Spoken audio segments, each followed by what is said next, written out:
causa do nosso Senhor e Salvador Jesus Cristo. Amém. Agradecidos estamos com o nosso Deus por após passarmos uma semana maravilhosa de trabalho, aqui estamos na presença do nosso Deus. E a vontade de Deus é essa, que a gente esteja na sua presença. Quero começar aqui a nossa mensagem falando sobre o que não é a vontade de Deus. Não é a vontade de Deus ver as pessoas sofrendo, ver as pessoas passando necessidade. Não era da vontade de Deus que o ser humano morresse, mas que o ser humano vivesse eternamente.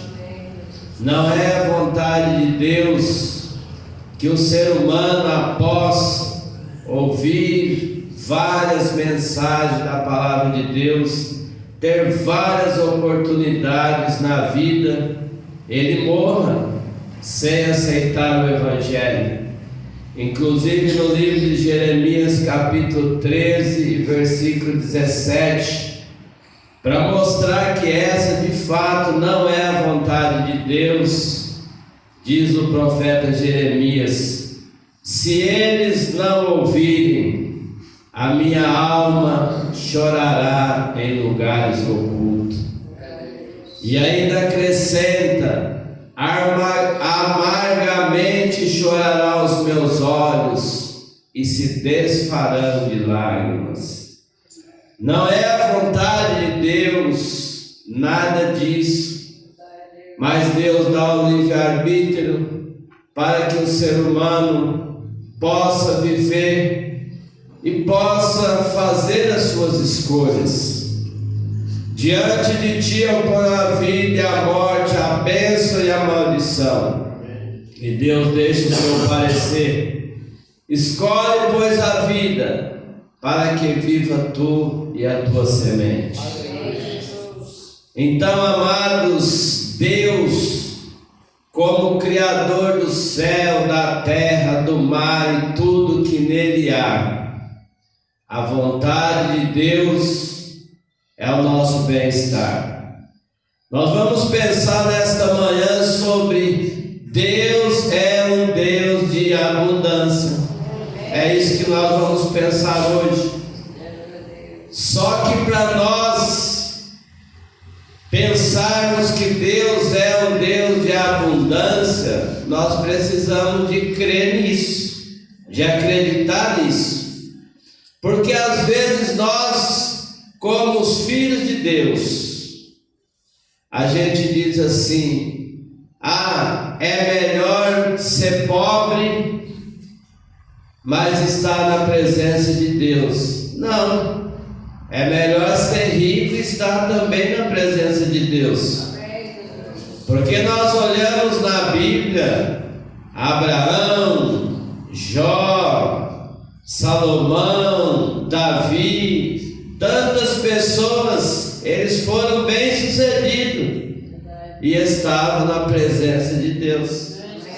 Então, independente da vida que nós vivemos, o importante é estar na presença de Deus. Eu não sei você, mas se for para a gente escolher entre ser pobre, ser rico e estar na presença de Deus, qual que você escolhe? Eu quero os dois. Eu quero ser bem-sucedido e quero estar na presença de Deus.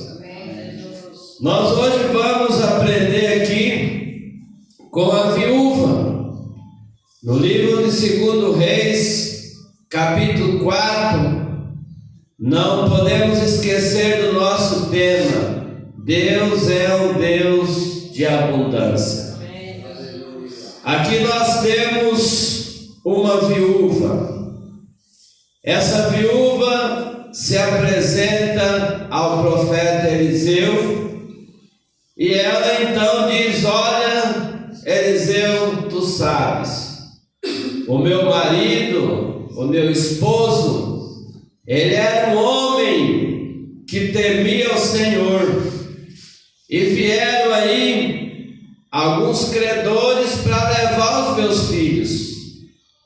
Em outras palavras, ela diz: olha, Eliseu, apuro que eu estou passando, eu estou sem marido. E ainda alguns credores querem levar os meus filhos.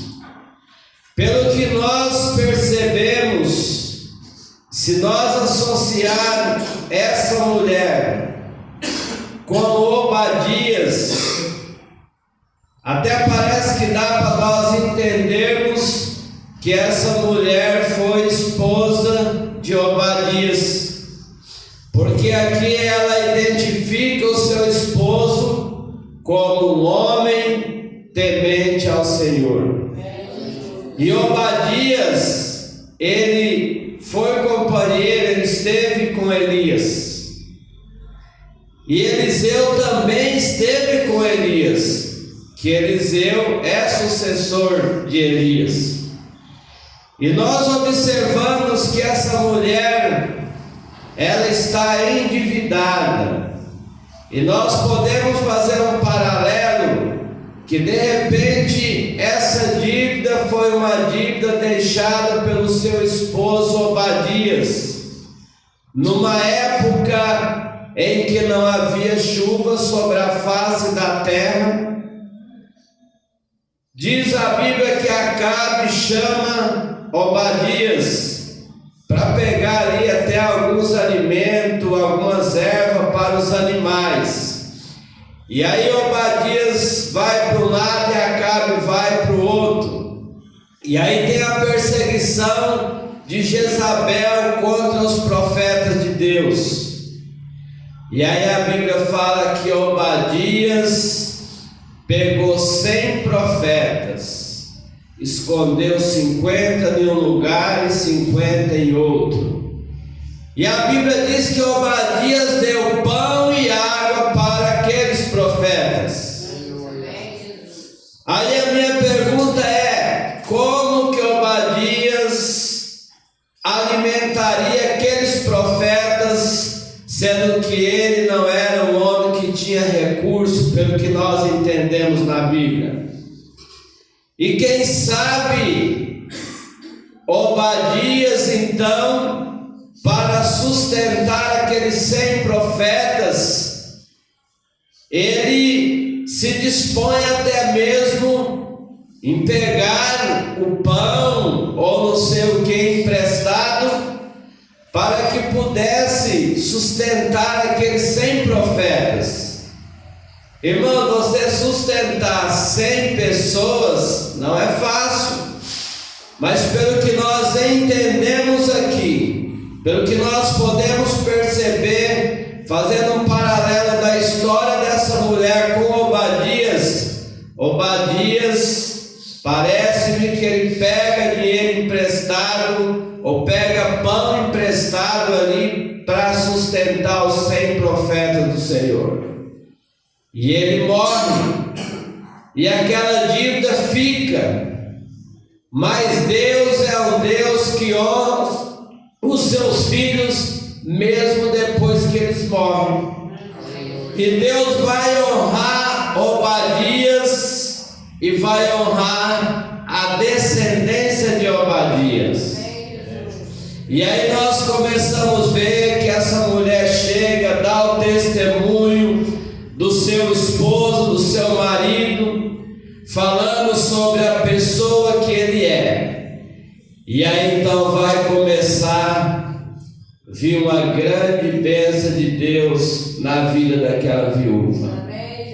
Mas nós vamos aprender aqui alguma coisa.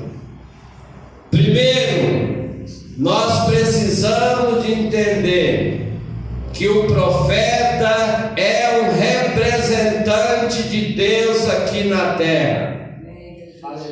Nós precisamos, nós cristãos aqui, crentes, entender que as pessoas que são consagradas, eles são representantes de Deus aqui na terra.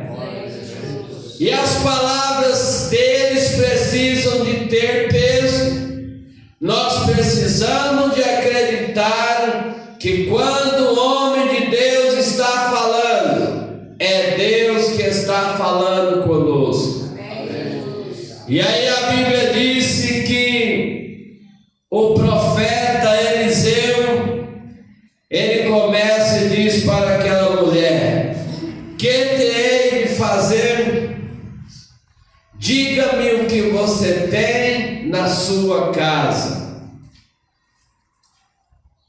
A primeira resposta daquela mulher é meio que equivocada. Ela diz: a sua serva não tem nada. Queridos, qual de nós que servimos a Deus? Aquela mulher também era uma serva de Deus. Pelo que nós percebemos, ela era esposa de Obadias e diz que Obadias temia ao Senhor. E uma pessoa que serve a Deus, é impossível ela dizer que não tem nada em casa. Às vezes as pessoas vão até a nossa casa, batem no nosso portão e pedem alguma coisa, a gente diz: hoje eu não tenho nada. Nós equivocamos, nós erramos, nós estamos mentindo, porque nós temos sim. Então o que é mais fácil é nós dizer: olha, hoje eu não posso te ajudar, mas não dizer que a gente não tem nada, porque a gente tem. Agora aquela mulher, então, parece que cai a ficha dela. Ela disse: não, espera aí, Eliseu, eu tenho aqui uma botija. Aí eu queria dizer para os irmãos, Deus é um Deus de abundância.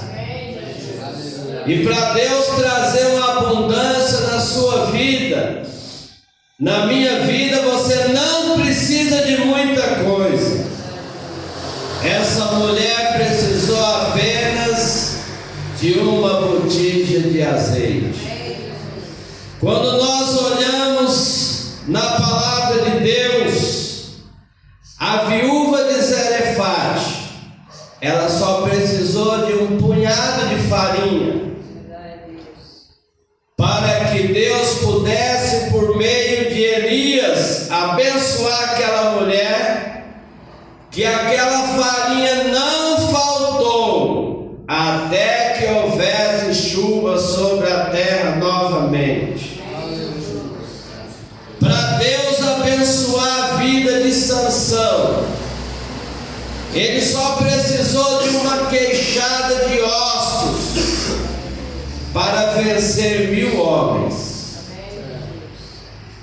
Para Deus dar uma vitória para Davi, Davi só precisou de uma pedra para derrubar um gigante. Ao redor de Jesus estava uma multidão, e para Jesus abençoar aquela multidão, só precisou de 5 pães e 2 peixes. Para Deus abençoar a sua vida e a minha vida, não precisamos de muita coisa. O que você tem na sua mão? O que você tem na sua casa? Aleluia. Aquela mulher concluiu e diz: eu tenho aqui apenas uma botija. E Eliseu pensou consigo: isso é o suficiente. Agora, irmãos, chega aqui uma parte importante da nossa mensagem. Para Deus abençoar a sua vida e a minha vida, nós precisamos de ter bom relacionamento com as pessoas. Nós precisamos de ter bons relacionamentos onde nós trabalhamos, bons relacionamentos na igreja, bons relacionamentos com os nossos vizinhos. E por que razão isso? Eliseu disse para aquela mulher: entra no seu quarto, tu e os teus filhos, vizinhos vasos emprestados, não poucos. Vamos fazer aqui uma reflexão, irmãos. A bênção daquela mulher dependia dos seus vizinhos. Se ela não tem um bom relacionamento com seus vizinhos, ela não receberia a bênção. E Eliseu entra com os dois filhos, melhor dizendo, a mulher entra com os seus dois filhos, e Eliseu fica para o lado de fora. Eliseu é o homem de Deus que está representando Deus na terra. Só que o homem de Deus não faz tudo, o homem de Deus ordena como deve ser feito. Eu acredito que quando entrou ali a mulher e os dois filhos, eu acredito pelos olhos da fé que eles foram orar, porque a bênção também ali agora iria partir deles.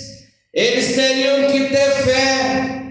A mãe estava ali segurando a botija de azeite, os filhos teriam que ir lá buscar os vasos.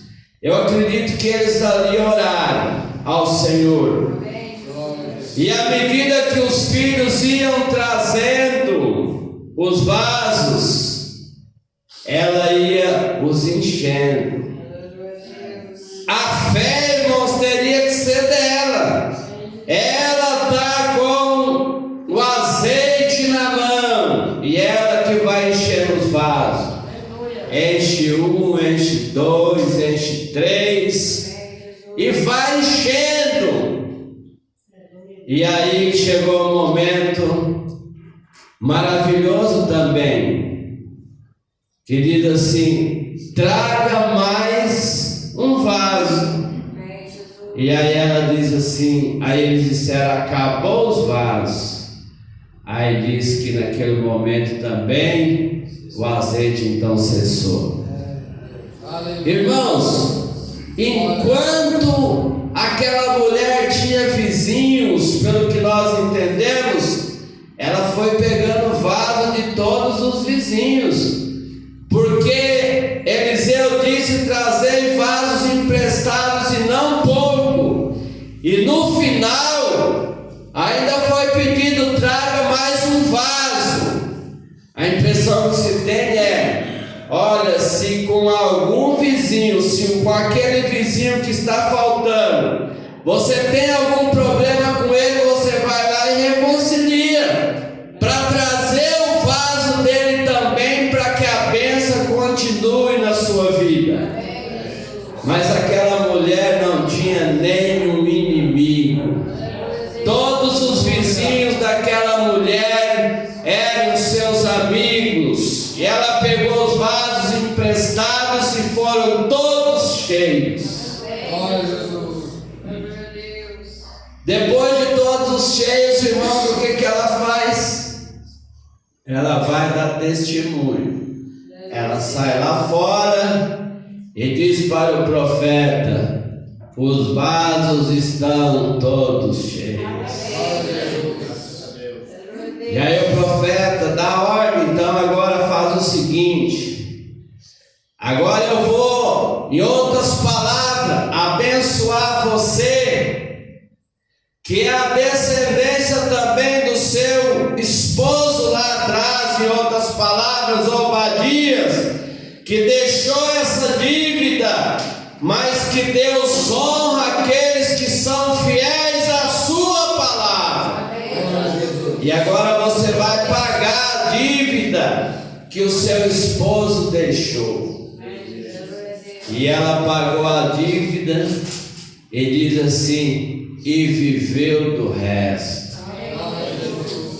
Deus é um Deus de abundância.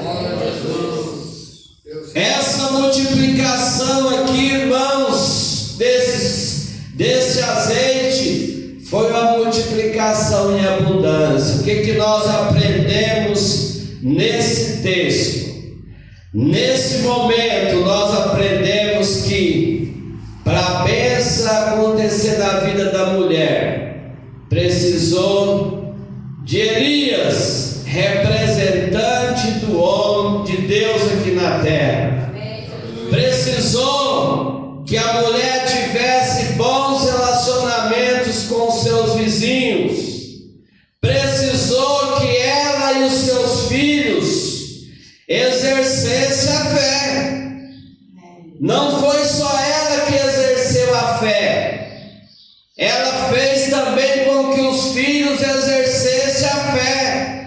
Eles que tiveram que ir lá buscar os vasos. Então, amados, na nossa casa, no nosso lar, não é só o homem que tem que exercer a fé, não é só a mulher que tem que exercer a fé, não é só os filhos que têm que exercer a fé, é a família. Todos têm que exercer a fé. E é importante aqui, irmãos, o relacionamento para nós recebermos a bênção de Deus. Sabe por quê? Porque tem pessoas que batem no peito, eles dizem assim: olha, eu cheguei até onde eu cheguei, eu não devo nada para ninguém. Tem pessoas que eles estão longe, eles não querem amizade, eles não estão nem aí com ninguém. Aonde ele trabalha, ele não procura ter bons relacionamentos, na sociedade, em canto nenhum. Ele quer viver uma vida no mundo dele, a ponto de dizer que ele não precisa de ninguém.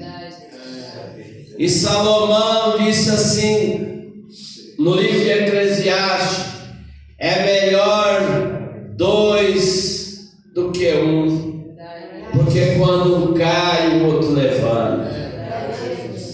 E Salomão diz assim: mais vale um vizinho estando perto do que um irmão estando longe. E diz assim: não abandones o teu amigo, nem o amigo do teu pai, nem entra na casa do teu irmão no dia da tua adversidade. Melhor é o vizinho perto do que o irmão longe. Salomão fala da importância da amizade. Irmãos, eu e vocês, nós precisamos de ser pessoas gratas. A nossa vida, ela não é construída por nós próprios. Nossa vida é construída por pessoas. Em primeiro lugar, eu agradeço a Deus por eu existir. Segundo, quantas pessoas amaldiçoam os pais, não gostam dos pais, brigaram com os pais, não vão na casa dos pais. E se eles existem, agradeça também aos seus pais. Depois a gente vai para a escola, aprende a ler, escrever. Temos que agradecer aos nossos professores. A gente trabalha numa empresa, lá nós buscamos o nosso pão de cada dia. Agradecer aos empresários. Você está lá onde você trabalha, você ganha uma promoção, passa de um cargo para o outro. Alguém te subiu de cargo, não foi você sozinho, não foi eu sozinho. Agradeça a essas pessoas.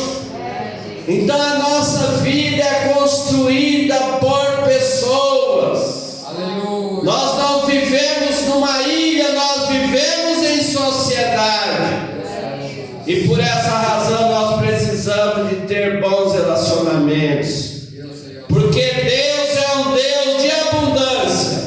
Mas muitas das vezes nós também precisamos que, para ter a abundância que Deus tem para nossas vidas, precisamos nós de se relacionar bem com as pessoas.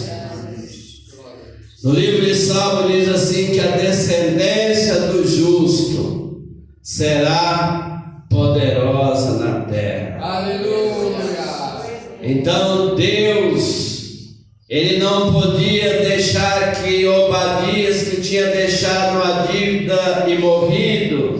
deixar que a sua viúva padecesse, deixar que os filhos dele fossem levados como escravo. Deus é um Deus que cumpre com a sua palavra. Olha só, irmãos, o que diz a palavra de Deus aqui no livro, em que Deus tem uma promessa para os seus filhos. Diz assim a palavra do nosso Deus. Vou fazer aqui a leitura aqui. Aqui diz: a descendência do justo será abençoada, a geração do justo será poderosa na terra. Os pais morrem e a família continua sendo abençoada. A bênção e a abundância, irmãos, acontece quando nós juntos exercemos a nossa fé. A bênção e a abundância acontece quando nós ouvimos a palavra do homem de Deus. Continuando aqui, Deus, Ele cumpre com as suas promessas. Esse é o texto que eu quero ler. Sobre as viúvas, diz assim: a nenhuma viúva, nem um órfão afligireis. Se de algum modo os afligires, e eles clamarem a mim, eu certamente ouvirei o seu clamor. Essa viúva queriam afligir a ela, queria levar os filhos delas como escravo, mas Deus ouviu o clamor dela e deu para ela uma bênção em abundância. Então Deus, irmãos, Ele é um Deus de abundância. Deus só precisa que você tenha uma coisinha para Ele multiplicar, para Ele fazer com que a sua vida seja abundante. Por isso que o salmista diz: eu fui moço, hoje eu sou velho, nunca vi um justo desamparado, nem a sua descendência mendigar o pão. Irmãos, a bênção de Deus para a nossa vida, ela é material, ela é espiritual. Não é só espiritual, é material também. Jesus, quando Ele esteve aqui na terra, Ele diz: aquele que tiver deixado casa, pai, irmão, e vai falando várias coisas, ele receberá 100 vezes tanto já nesta vida, e por fim a vida eterna. Então temos aqui uma promessa para a vida material e uma promessa também para a vida espiritual. Olha, irmãos, a promessa de Deus para a nossa vida material, só que ela também depende de alguns ensinamentos. Malaquias, ele foi o profeta de Deus, foi o homem para representar Deus aqui na terra. E Malaquias chegou e disse para o povo assim: olha, gente, trazei todos os dízimos à casa do tesouro, para que haja mantimento da minha casa. Depois fazei prova de mim, diz o Senhor dos exércitos. Se eu não abrir a janela do céu, derramar sobre vós, ó a expressão do texto, derramar sobre vós bênção tal. Esse tal quer dizer uma bênção inexplicável, que dela vos advém a maior abastança. Então Deus quer abençoar a nossa vida também, mas aqui também temos uma condição: nós também precisamos de abençoar a casa de Deus. Aleluia.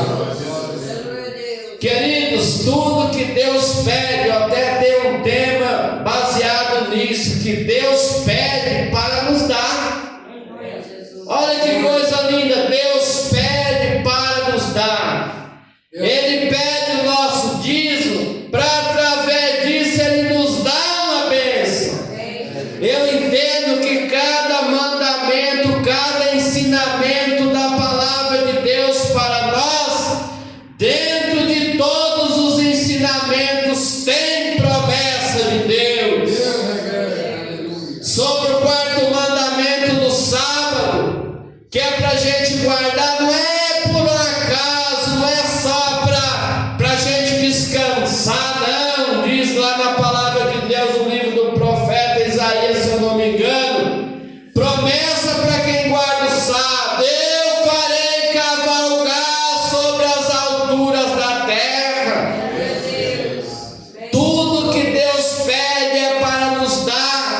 E aí a promessa aqui é para fazer nós cavalgar sobre as alturas da terra. Deus também quer nos abençoar, irmãos, com bênção espiritual. E quando eu falo na questão da união familiar, da gente se alinhar, a mulher, os filhos, todo mundo se alinhar, é porque a bênção de Deus é para a família toda. Então todos têm que se alinhar. E olha aqui sobre a bênção espiritual, irmãos, bênção e abundância para a família. Olha o que diz aqui o livro do profeta Joel. E será que se ouvires, não, aqui na parte de baixo aqui, bênção espiritual, quando diz dessa maneira aqui, ó, acontecerá depois que derramarei do meu espírito sobre toda a carne. Vossos filhos, vossas filhas profetizarão, vossos anciãos terão sonho, vossos mancebos terão visões. Pensa para todo mundo, Deus filho, para a mãe, para o pai, para o mancebo, para os anciãos, é para todo mundo. Bênção espiritual. Glória a Jesus. Deus tem bênção para nós quando nós ouvimos a voz do homem de Deus. Moisés era o homem de Deus. E Moisés olhou para o povo e disse assim: gente, todas essas bênçãos sobre ti virão e alcançarão quando ouvires a voz do Senhor teu Deus. Bendito será no campo, na cidade, aonde você estiver, você será bendito, você será abençoado. Mas aqui o mensageiro, representante de Deus, era Moisés. Queridos, a bênção familiar, com quem que ela começa? E para quem ela se estende? O Salmo 128 é um salmo muito lindo, muito bonito. Nós lemos aqui, Obadias era o esposo daquela mulher. Obadias era um homem que temia ao Senhor. Olha o que diz aqui no Salmo 128, eu até deixei ele aqui para ler. Bem-aventurado aquele que teme ao Senhor, anda nos seus caminhos. Falamos hoje sobre a felicidade. Essa bem-aventurança é o mesmo que feliz. Feliz é o homem que teme ao Senhor. Olha o que acontece: comerá do trabalho das suas mãos. Quem é que quer bem a vida? Todos nós. Além de comer o trabalho das suas mãos, está dizendo: feliz será e te irá bem. Aleluia.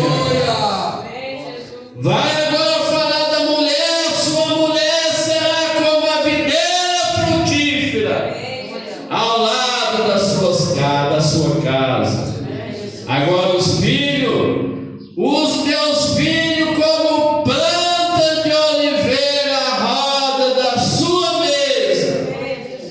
E o salmista faz questão de enfatizar: eis que assim será abençoado o homem que teme ao Senhor. A bênção, irmãos, vai também para os descendentes. Por isso que aqui diz lá no finalzinho, no Salmo diz assim: verá os filhos dos teus filhos e a paz sobre Israel. Queridos, para você e eu ver os filhos dos nossos filhos necessariamente nós precisamos de ter vida longa. E Deus também quer que a gente tenha vida longa. Desfrute desta terra o máximo que nós pudermos, porque depois que nós desfrutarmos dessa terra o máximo que nós pudermos, se você acha que essa vida aqui é boa, que eu acho que ela é boa, imagine a outra vida. Paulo disse assim: aquilo que o olho não viu, que não chegou ao coração do homem, é o que Deus tem preparado para aqueles que o amam. Então, se essa vida é boa, a outra, irmãos, ela é inimaginável. E Deus quer que você que está aqui nessa manhã tenha vida longa, porque Ele quer que esse salmo aqui cumpra na sua vida. Verá os filhos dos teus filhos e a paz sobre Israel. Mas para que a sua vida seja longa, você precisa, eu preciso de seguir alguns princípios. Como filho, nós precisamos de honrar o nosso pai e a nossa mãe. No livro de Êxodo está escrito: honra o teu pai e a sua mãe, para que prolongue os seus dias sobre a terra que o Senhor teu Deus te dá. Um dos princípios é honrar, é obedecer o pai e a mãe. Quantas crianças, quantos jovens que sequer casam, morrem jovens porque não obedeceram ao pai e à mãe, partiram para o mundo das drogas, partiram para aquilo que é ruim e perderam as suas vidas. Nós, esse ano, lá na escola que eu trabalho, nós tínhamos um jovem lá, do 9º ano, com apenas 14 anos de idade, de 14 para 15, que ele ia fazer agora em novembro. A sua vida foi ceifada. Pegou uma moto, subiu na moto com os colegas, vai brincar, vai empinar a moto. A moto tem 2 rodas para andar no chão, para ser sustentada. Os guidões ali é para você segurar. E ele foi empinar a moto, caiu, bateu a cabeça no chão, morreu. 14 anos apenas, indo para 15 anos. Quanta vida longa pela frente, mas não obedeceu, às vezes, os ensinamentos dos próprios pais e nem os ensinamentos das autoridades, dos códigos de leis, porque uma pessoa com 14, 15 anos, ele não pode ter nem carteira para dirigir carro, nem moto, nem nada. Então foi-se embora. Então, amados, honrar o pai e a mãe é um dos princípios para a gente ter uma vida longa. E depois aqui continuando, a bênção também, ela de vida longa, é para quem obedece aos mandamentos do Senhor. Olha o que diz aqui, irmãos: obedece, pois, os seus preceitos e mandamentos, que hoje te ordeno, a fim de que tudo corra bem a ti e teus filhos, muito depois de ti. E olha o que diz o texto: e para que prolongue os teus dias sobre a terra que o eterno teu Deus concede para ti todos sempre. Obediência aos mandamentos, aos ensinamentos de Deus, para ter uma vida longa. Essa, irmãos, é a vontade de Deus. A vontade de Deus para nós é coisas boas.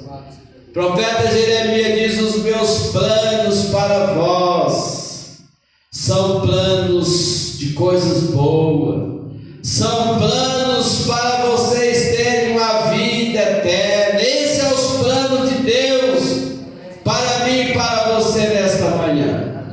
Que nós possamos, irmãos, então entender isso. Deus quer que você tenha uma vida abundante. Aleluia. Você que está aqui nessa manhã, você acredita que Deus é um Deus de abundância? Então o primeiro princípio para termos uma vida de abundância é acreditarmos que Deus é um Deus de abundância como Ele é. Eu não sei o que você tem na mão, eu não sei o que você tem na sua casa. Eu sei que o que você tiver, se você colocar na mão de Deus, Ele há de multiplicar. Concluindo aqui a nossa mensagem, aleluia, para que nós possamos ter vida abundante na terra, precisamos ouvir a voz de Deus por intermédio dos homens que Ele constituiu para representá-lo aqui na terra. Essas palavras, irmãos, das pessoas que vêm aqui pregar, quer seja consagrado ou não, nós precisamos de ouvir, de dar crédito às mensagens que são pregadas na igreja, porque é isso que faz a diferença.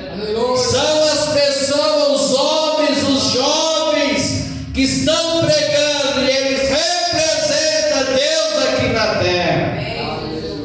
Por outro lado, a gente, para que isso aconteça, nós precisamos de não nos julgar autossuficiente, mas colocar nossa vida na dependência do nosso Deus, e entender que o nosso crescimento e evolução depende também das pessoas, como nós vemos esta mulher, essa viúva. Para que Deus abençoasse a vida dela, ela teve que ter um bom relacionamento com os seus vizinhos, senão ela não recebia a bênção de Deus. Terceiro, exercer fé coletiva na família. O pai, a mãe, os filhos, temos que exercer fé coletiva. Todo mundo tem que unir com a mesma fé, com os mesmos propósitos. Fazer o que aquela mulher fez, aquela viúva, ela entrou para dentro de casa, e eu acredito que ali ela dobrou o joelho e orou com os seus filhos. Aleluia! A gente também tem que ter um propósito coletivo na igreja. Lá no livro de Atos, capítulo 5, todos exerciam a mesma fé. Diz que Pedro estava na prisão e a igreja fazia oração por ele.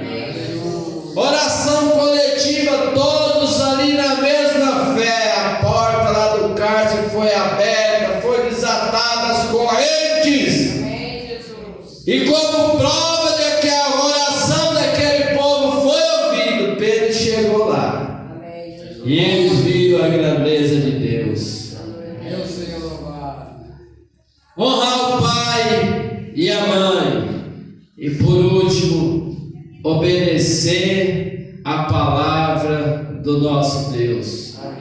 Vou finalizar com esse texto bíblico que disse: filho meu, não te esqueça da minha lei. Aleluia. E o teu coração guarda os meus mandamentos. Com que finalidade? Porque eles aumentarão os teus dias e te acrescentarão anos de vida e paz. Olha, irmão, duas coisas. Se você faz isso, eles acrescentarão a você anos de vida e paz. As duas coisas. Você vai viver bastante e você também vai viver em paz. E essa paz a gente já tem, já vivemos com ela.